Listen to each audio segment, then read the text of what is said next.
Assalamualaikum warahmatullahi wabarakatuh. Salam sejahtera untuk kita semua, teman-teman mahasiswa dimanapun Anda berada. Sehat selalu. Ingat, kita masih mempunyai tugas pembelajaran. Dan saya tidak henti-hentinya untuk mengingati teman-teman untuk cepat akses e-learning, kerjakan tugas yang sudah disediakan oleh para dosen. Oke teman-teman mahasiswa, pada pertemuan kali ini, yaitu pertemuan kelima, saya akan menemani teman-teman dalam membahas tema atau judul konsep badan usaha dalam perekonomian Indonesia. Tentu dalam materi ini sangat menarik untuk dikaji, didengarkan, dan dipikir kembali sebagai kita pelaku ekonomi yang ada di Indonesia ini. Baik. Sekarang bagaimana sih Anda memaknai sebagai badan usaha? Apa sih yang Anda pahami tentang badan usaha? Nah, itu sangat penting sebagai pengetahuan dasar untuk kita agar mempunyai wawasan seperti apa badan usaha. Apakah kita bisa menjadi orang yang mempunyai usaha? Nah, kita simak secara seksama.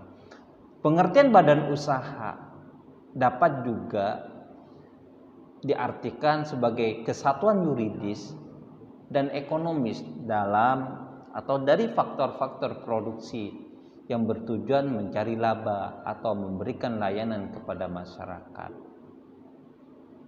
Juga disebut sebagai kesatuan yuridis karena badan usaha umumnya berbadan hukum. Disebut juga suatu ekonomis atau satuan ekonomis karena faktor-faktor produksi yang terdiri dari atas sumber daya alam, modal, dan tenaga kerja yang dikombinasikan untuk mendapatkan laba atau memberi layanan kepada masyarakat. Jadi dapat ditarik benang merahnya, badan usaha merupakan badan atau satuan kelompok yang mempunyai legalitas formal yang bergerak di bidang sumber daya alam. Tujuannya adalah untuk memberikan atau menarik keuntungan dan memberikan pelayanan terhadap masyarakat. Perbedaan antara badan usaha dan perusahaan. Nah, ini perlu diketahui oleh teman-teman mahasiswa, khususnya bagi Anda yang lagi mengembangkan usaha. Apa sih perbedaan antara badan usaha dengan perusahaan? Badan usaha merupakan kesatuan yuridis dan ekonomis dari faktor-faktor produksi yang bertujuan mencari laba. Ingat, bertujuan mencari laba atau memberikan pelayanan kepada masyarakat serta mempunyai bagian-bagian yang bekerja sama untuk mencapai tujuan tersebut. Sedangkan perusahaan merupakan kesatuan teknis dalam produksi yang tujuannya menghasilkan barang dan jasa. Walaupun tujuan badan usaha dan perusahaan berbeda, namun sebenarnya perusahaan merupakan bagian dari badan usaha itu sendiri yang tugasnya adalah menghasilkan barang dan jasa. Selanjutnya ada jenis-jenis badan usaha. Sekurang-kurangnya ada 3 kelompok. Kelompok pertama disebut badan usaha berdasarkan kegiatan yang dilakukan. Kelompok yang kedua berdasarkan badan usaha kepemilikan modal. Sedangkan kelompok yang terakhir adalah badan usaha berdasarkan wilayah negara. Nah, biar teman-teman paham, maka simak untuk penjelasan selanjutnya. Kelompok badan usaha berdasarkan kegiatan yang dilakukan.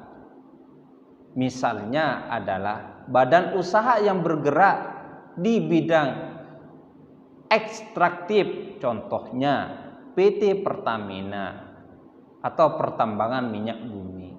2. Badan usaha yang bergerak di bidang agraris, seperti contoh PT Perkebunan Negara. Badan usaha yang bergerak di bidang industri, misalnya PT Kimia Farma. Badan usaha yang bergerak di bidang perdagangan, contoh PT Matahari. Badan usaha yang bergerak di bidang jasa, misalnya Bank Rakyat Indonesia atau BRI.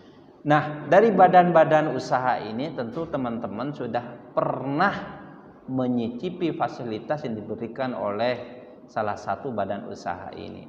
Selanjutnya ada kelompok kedua, yaitu badan usaha berdasarkan kepemilikan modal.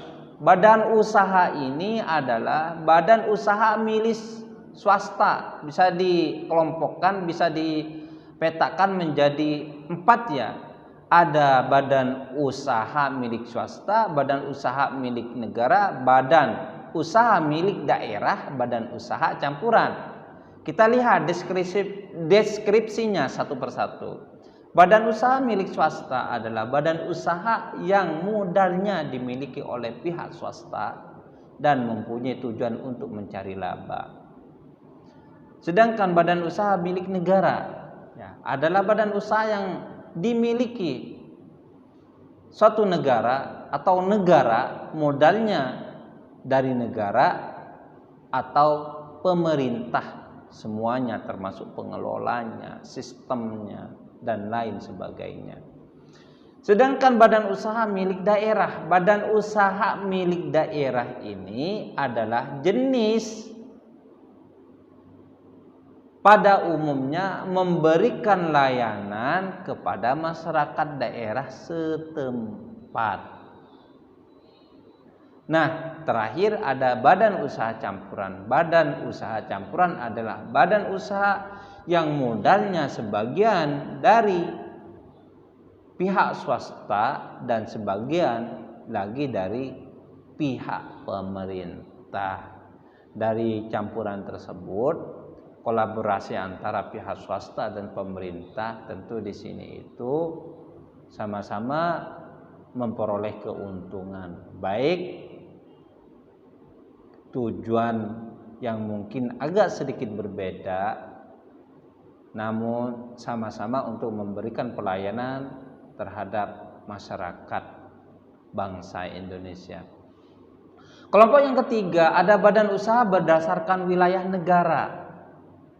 Badan usaha ini bisa dipetakan menjadi 2 ya. Badan usaha penanaman modal dalam negeri, yang terakhir badan usaha penanaman modal asing. Badan usaha penanaman modal dalam negeri adalah badan usaha yang modalnya dimiliki oleh masyarakat negara itu sendiri. Penanaman modal ini sangat membantu pemerintah dalam membiayai pembangunan. Sedangkan badan usaha penanaman modal asing adalah ya tentu badan usaha milik masyarakat luar negeri yang beroperasi di Indonesia. Nah, dari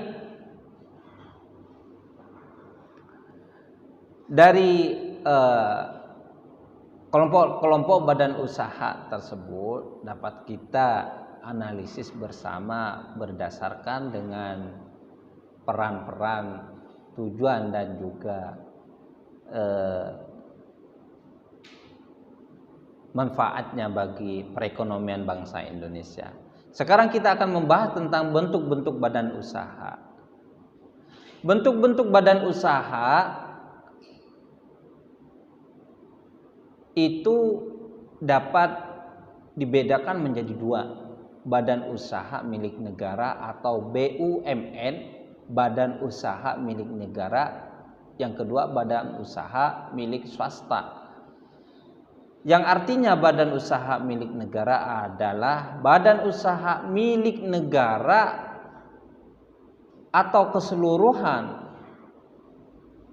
baik itu sebagian besar modalnya dimiliki oleh negara melalui pernyataan secara langsung yang berasal dari kekayaan negara yang dipisahkan badan usaha personal, perseroan, contoh PT Pertamina, atau badan usaha umum, contoh Perum, Damri. Sedangkan badan usaha milik swasta adalah badan usaha yang modalnya dimiliki oleh pihak swasta. Badan usaha swasta ini didirikan oleh seseorang atau sekelompok orang dengan tujuan murni untuk mencari keuntungan dan mengembangkan modal. Nah, dari bentuk badan-badan usaha ini tentu kita bisa membedakan mana usaha milik pemerintah dan mana usaha yang memang didirikan oleh satu kelompok orang atau bahkan satu orang. Dari badan usaha ini tentu kita bisa lihat bagaimana dampaknya untuk kesejahteraan kita semua, khususnya untuk bangsa Indonesia. Apakah dengan badan usaha milik swasta ini bangsa Indonesia akan tersejahterakan, atau badan usaha milik negara ini manakala sudah berkembang dan didukung oleh kita akan menjadi momok anak tangga untuk bangsa Indonesia lebih sejahtera. Tentukan cara Anda berpikir. Mungkin cuma itu yang bisa saya sampaikan dalam pertemuan kelima ini. Semoga bisa diambil manfaatnya. Saya akhiri. Wassalamualaikum warahmatullahi wabarakatuh.